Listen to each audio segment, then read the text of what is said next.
Hola amigos, ¿cómo están? Bienvenidos a La Voz del 21. Mi nombre es Mayra Calderón y vamos a analizar que el Congreso se salió con su gusto.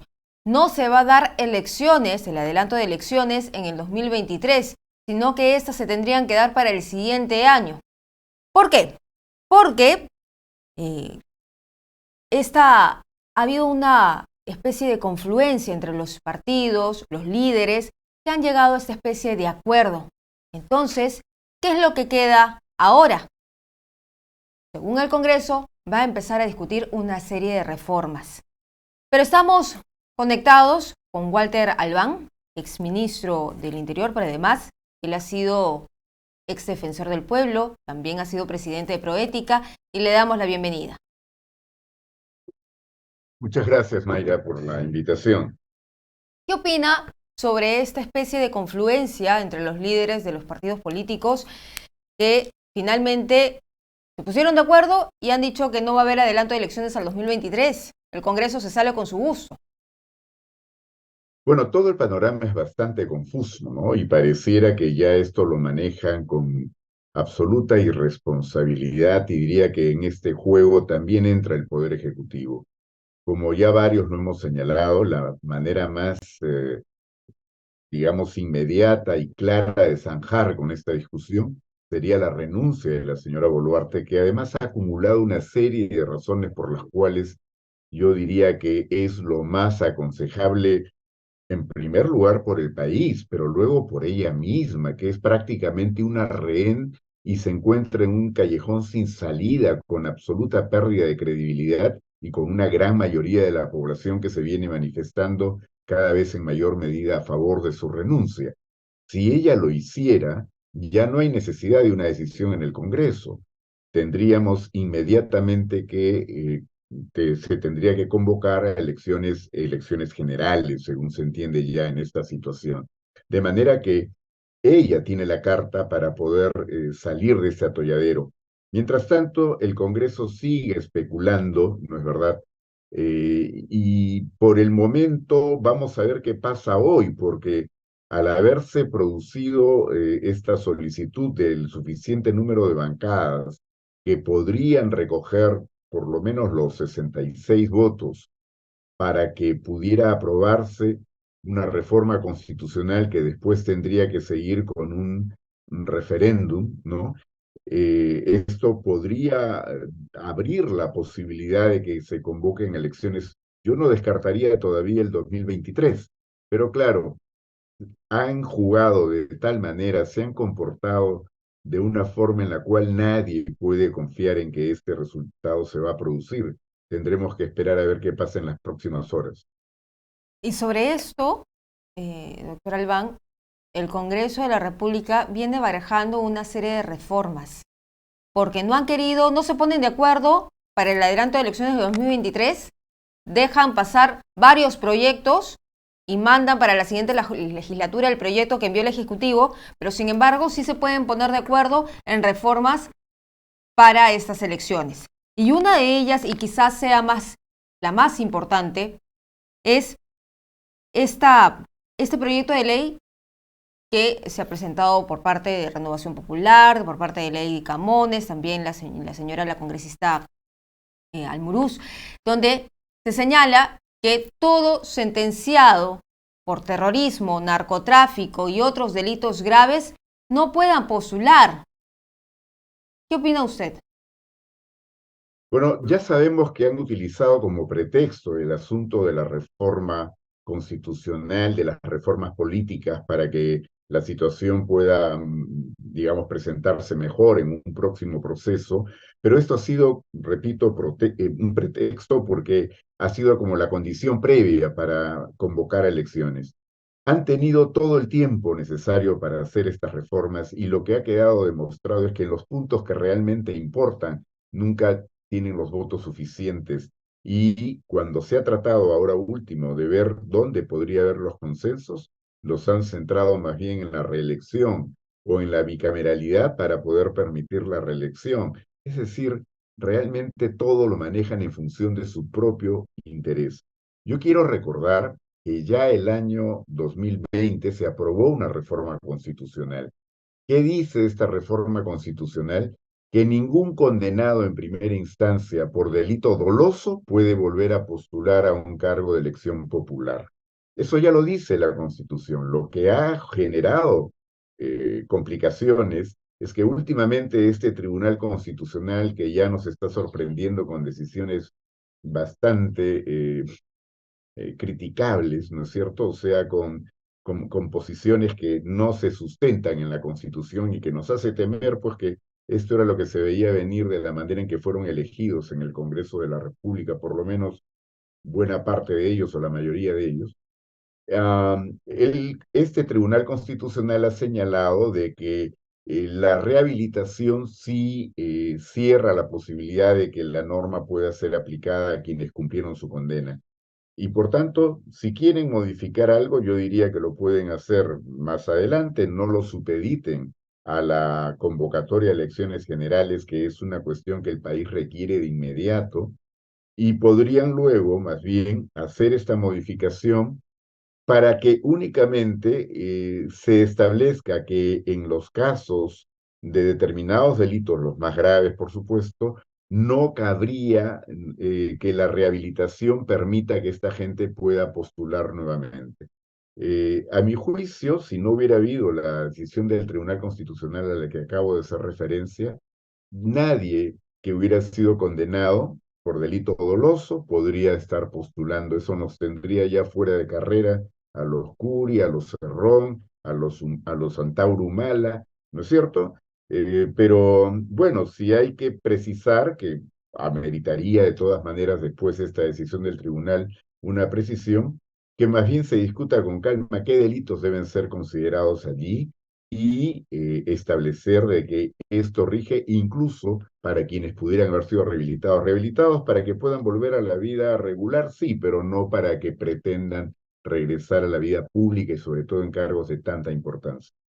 Para usted, doctor Albán, ¿quiénes deberían estar impedidos de postular a un cargo de elección popular?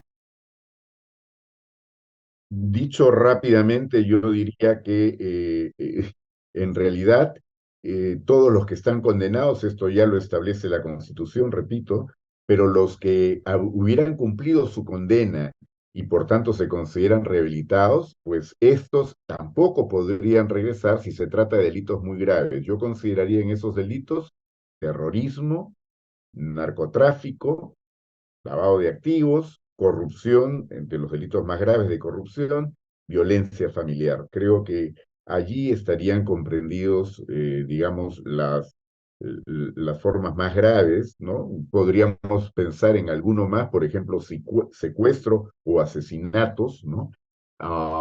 Pero cabría hacer una relación para que no sea una cuestión generalizada, porque hay delitos que no tienen la misma envergadura y podría entenderse que la rehabilitación en esos casos sí procedería, ¿no?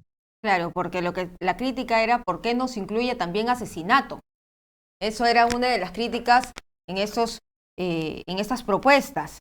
Pero también hay que pensar y analizar, ¿no? La siguiente premisa. Por ejemplo, lo que estábamos analizando también con un ex miembro del Tribunal Constitucional era que, por ejemplo, en el caso de que se apruebe cualquiera de estas tres iniciativas, tanto del señor Muñante o de la señora Camones o de la señora Almuruz, los aludidos en este caso podrían recurrir a la Comisión Interamericana de Derechos Humanos, que a través de un recurso puedan dejar esta medida sin efecto, como por ejemplo el Pacto de San José. ¿Esto podría darse? No estoy seguro si entendí bien la pregunta, pero es decir, si se produjera una modificación constitucional que pusiera límite a esta posibilidad de postular para quienes son condenados por delitos muy graves, aun si se hubieran rehabilitado, que esto pueda ser discutido ante el sistema interamericano y eventualmente conseguir que se declare inconstitucional o contra la convención, perdón, en este caso la decisión que se hubiera adoptado, creo que no habría esa posibilidad, porque ya hay jurisprudencia de la Corte Interamericana de que la posibilidad de que se recorten determinado tipo de, digamos, postulaciones bajo criterios que pudieran estar sustentados en derechos fundamentales también y bajo el principio de que no existen derechos absolutos, eso podría proceder. En fin, siempre habrá posibilidad de que se siga discutiendo el asunto, pero no es de que esto esté completamente impedido. Lo que pasa es que muchos estaban diciendo de que como la Constitución, por ejemplo, contempla la pena de muerte, pero esta no es efectiva porque muchas, muchas personas acudieron a la Comisión Interamericana y se adhirieron al Pacto de San José y por eso la pena de muerte no es efectiva. Lo mismo podría ocurrir si es que se aprueba una de estas tres medidas en el Congreso. Eh, no, no es así, pues, porque lo que pasa es que la convención prohíbe que un país que ya dejó de lado la pena de muerte la pueda restablecer. Esa prohibición es clarísima y no admite mayor discusión, pero como he señalado respecto a los derechos políticos y a la posibilidad de postular que ésta pueda admitir determinadas restricciones que siempre estén fundadas en razones que puedan ser sustentadas, como sería el caso, porque estamos hablando de impedir que puedan postular a cargos de elección popular gente que es responsable, ¿no es cierto?, de delitos muy graves. Eso no está impedido, eso no hay ningún artículo de la Convención que lo impida. Sería una interpretación de la Corte Interamericana, pero como dije, ya ha habido interpretaciones anteriores donde admiten que determinadas restricciones sí son admisibles si son debidamente sustentadas y adoptadas de acuerdo a un procedimiento que en este caso sería el que corresponde, porque procedería a través de una modificación constitucional, ¿no?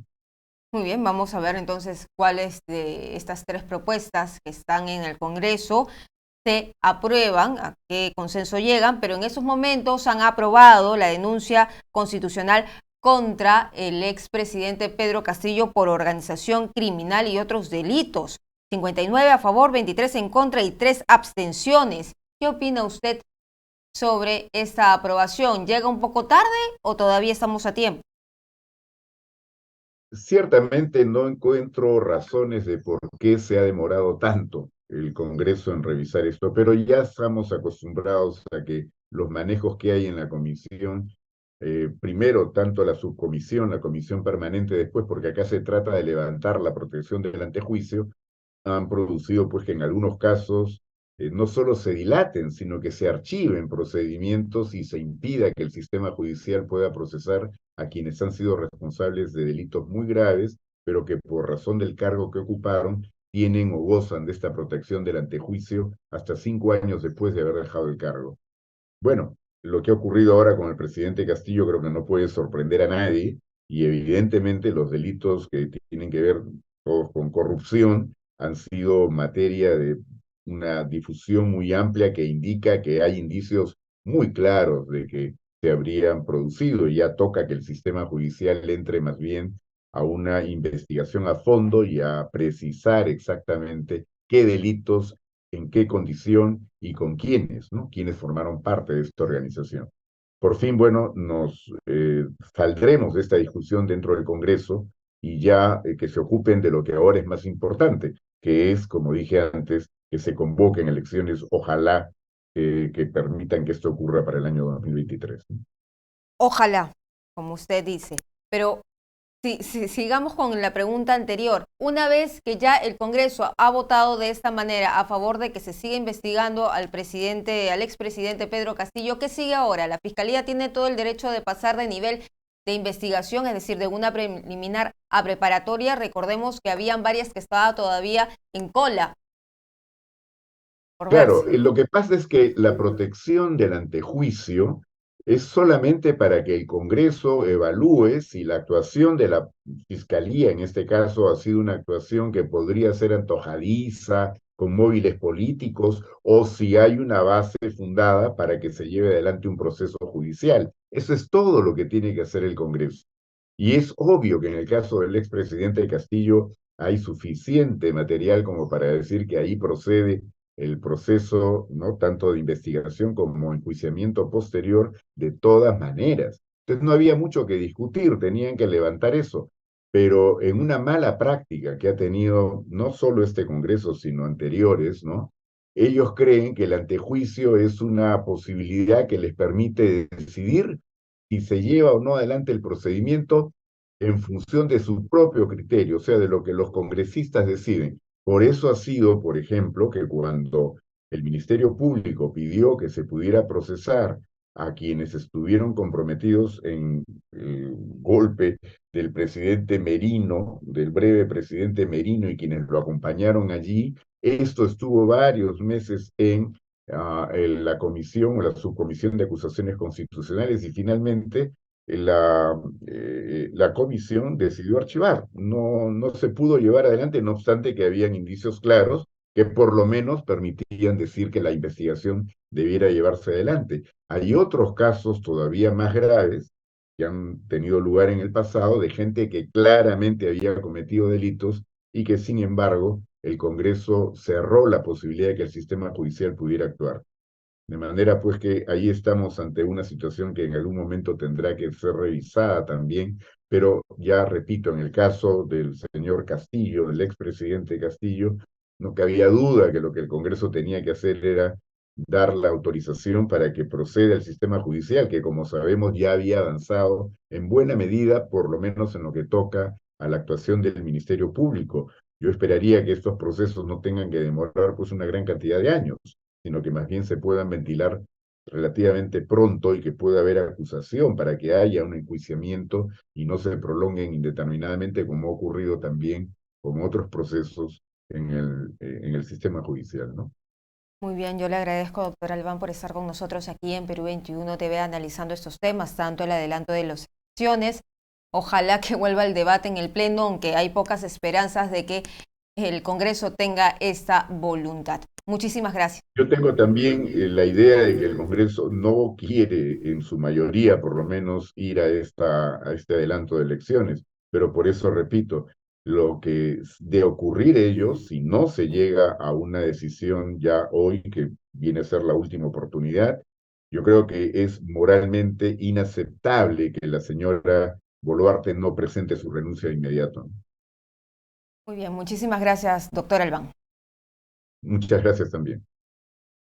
Bien, era entonces Walter Albán que estaba con nosotros aquí en Perú 21 TV analizando el adelanto de elecciones, también esta votación ahora contra el ministro, el exministro Juan Silva, amigo de Pedro Castillo y hoy prófugo. Vamos a ver en qué queda esta situación. Nosotros regresamos más.